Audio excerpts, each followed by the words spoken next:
프로 스포츠에서 악의 축으로 불리는 여러 가지 요소들이 있는데, 대표적으로 뭐 도박이 있고, 또 대표적으로 이제 약물을 둘 수가 있겠죠. 그런 만큼 이제 UFC, 뭐 종합격투기도 약물의 그 어두운 그림자에서 벗어날 수 없는 또 그런 부분이 있다고 볼 수가 있는데, 그래서 이번에 준비한 시간은 UFC와 약물, 또 약물 검사를 담당하고 있는 우사다에 대해서 좀 알아보려고 합니다. 또 제가 이번 시간을 준비한 이유 중 하나가, 우사다가 지금 이제 2024년 1월 1일을 기점으로 해서 이제 계약이 종료가 되거든요. 최근에 UFC를 접하신 분들은 UFC의 약물 검사 당연한 거고, 이 약물 검사를 담당하는 단체는 당연히 우사다, 이렇게 생각하시는 분들이 대다수일 거예요. 하지만 이 우사다의 약물 검사가 예전에는 그게 당연한 게 아니었습니다. 원래는 자체적으로 이렇게 약물 검사를 하다가 우사다가 도입이 된 거거든요. 우사다가 또 계약이 종료가 되는 만큼 UFC와 우사다의 그 역사, 또 우사다가 뭐 UFC와 격투기에 미친 영향, 전체적인 약물과 격투기의 그런 역사에 대해서 좀 알아보려고 합니다.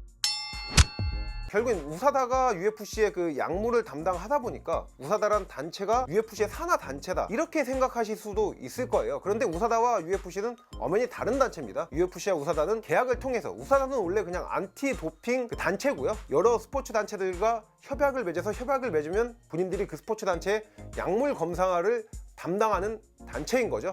그런데 이제 최근에 관계가 틀어지면서 계약이 종료가 되게 된 거고요. 우사다가 UFC의 첫 발을 디딘 게 2015년 7월입니다. 그렇다고 해서 그 전에 UFC가 약물 검사를 안 했던 건 아니에요. 약물 검사를 했는데, 이게 어떤 방식으로 진행됐느냐가 중요하겠죠. 그 전에는 이제 UFC 같은 경우에는 경기 당일에만 검사를 했습니다. 경기 대회 당일날에만 약물을 검사했는데, 이것도 그 대회에 출전하는 모든 선수를 검사한 건 아니에요. 출전하는 선수 중 몇 명만 추려서 경기 종료 후에 뭐 혈액과 뭐 소변 샘플을 채취를 해서 이제 검사를 한 건데, 근데 이런 시스템은 아무래도 빠져나갈 구멍이 굉장히 크고 많은 시스템입니다. 보통 생각하실 때 선수가 약물을 맞으면은 1년 365일 내내 맞는다고 생각하거든요. 근데 그게 절대 아니에요. 이게 약물을 맞는다는 게 이 선수의 그 건강에 굉장히 리스크가 있는 위험한 방법이거든요. 그러다 보니까 굉장히 체계적으로 맞습니다. 뭐 약물뿐만 아니라 케어제도 맞고, 심지어 이게 돈 좀 있거나 이런 선수들, 체계적으로 맞는 선수들을 위해서 약물 디자이너가 따로 있을 정도예요. 그러다 보니까 결국 이 사이클, 주기라는 게 있고, 이거에 맞춰서 그 약물 스택을 돌리게 되는 건데, 근데 방금 이 말씀드린 제가 이 중요한 부분이 바로 이 점입니다. 그전에는 어쨌든 간에 그 대회 날에만 검사를 하는 거잖아요. 이런 식으로 약물을 하는 사람이 약물 검사하는 시기만 안다, 그러면은 무조건 안 걸릴 수가 있다고 하더라고요. 그 사이클과 그 약물 검사 시기를 맞추면은 본인이 그날의 소변과 혈액을 채취를 하잖아요. 그러면 클린하게 나오는 거예요. 그러니까 이렇게 되니까 이 말인 즉슨 그전 약물 시스템은 본인이 돈 좀 있고 체계적으로 약물을 맞으면은 어떻게든 약물을 맞을 수가 있었던 거죠. 하지만 우사다는 달라요. 우사다의 도입 이전과 이후 가장 달라진 점이 바로 이 약물 검사의 그 시스템 체계의 변화인데, 그전에는 이제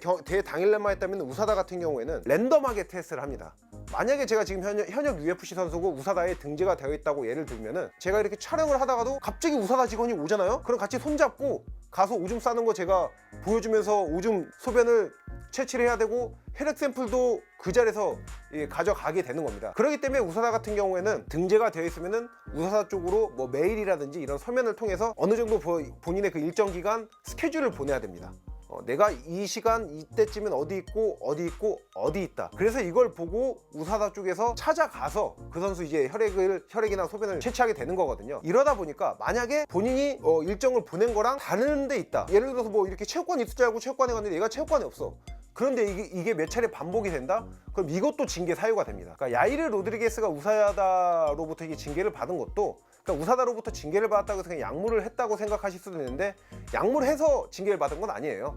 방금 말씀드린 이 위치 보고 의무 보고 위반으로 야이르 로드리게스가 징계를 받은 거거든요. 근데 이것 때문에 좀 비판을 받기도 해요. 지금 시대가 어느 시대인데 애플리케이션 이런 것만 잘 만들어도 그냥 니네가 추적해서 알아서 가면 되지 않느냐, 뭐 이런 비판도 받긴 합니다. UFC에서 우사다를 도입하게 된 이유가, 가장 큰 이유가 본인들이 말하기로는 투기라는 스포츠의 그 클린함을 좀 제고하기 위해서, 클린 스포츠 이미지를 만들기 위함이다, 이렇게 얘기를 하는데, 아는 사람들은 그렇게 보질 않습니다. 이게 왜 그러느냐, 당시 그 우사다가 도입된 시기 때는 이제 퍼티타 그 형제가 그 회장으로 이제 소유주로 있을 때인데, 이 퍼티타 형제가 2010년도 중반부터 UFC 매각을 준비를 했어요. 그러면은 본인들이 이제 좋은 값으로 매각을 하려면은 UFC의 이미지를 좋게 만들어야 되잖아요. 그럼 스포츠 단체의 이미지를 좋게 만들기 위해서 클린 스포츠란 이미지를 만들면은 당연히 이거는 본인들이 협상할 때 좋은 무기가 되잖아요. 그래서 2015년 7월에 우사다가 들어왔는데 실제로 UFC가 매각이 된 게 2016년 7월입니다. 그때 이제 미국의 거대 스포츠 엔터테인먼트 회사인 WMEING라는 회사에 꽤 좋은 값으로 매각이 됩니다. 그렇기 때문에 이렇게 우사다 도입을 단순히 뭐 클린 스포츠를 위한 그런 이미지 제고를 위해서 그런 게 아니라 뭐 사업적인 측면이었다, 이렇게 보는 의견이 좀 지배적이긴 하죠. 근데 뭐 이거 보시면서 이런 생각 다 하실 거예요. 야, 그래도 야, 맞는 애는 다 맞을 수 있지 않아? 예, 맞아요. 예, 맞는 놈은 다 맞을 수 있습니다. 근데 이게 어쩔 수 없는 게 백신 개발과 비슷하다고 보시면 될 것 같아요. 가장 우리들을 괴롭혔던 그 코로나 백신이, 코로나가 발현이 됐기 때문에 백신이 나온 거지 코로나가 나올 거다 하고 미리 개발이 되고 있던 게 아니잖아요. 약물도 똑같아요. 약물 검사 이 체계가 있잖아요. 그럼 이거를 뚫는 약물이 따로 개발이 됩니다. 그럼 이게 소식이 들릴 거 아니에요. 야, 이런 약물이 나왔대.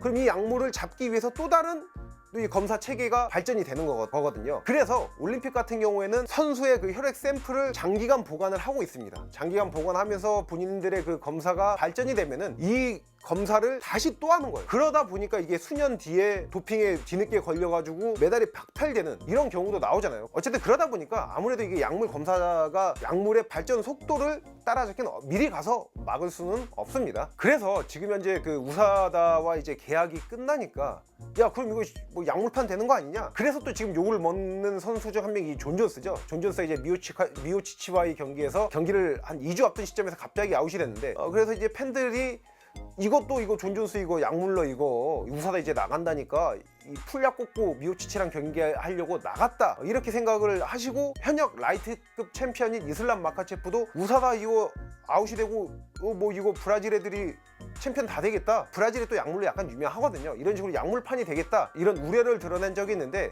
이건 틀린 의견입니다. 그러니까 우사다가 끝났다고 해서 UFC 약물 검사가 끝나는 건 아니에요.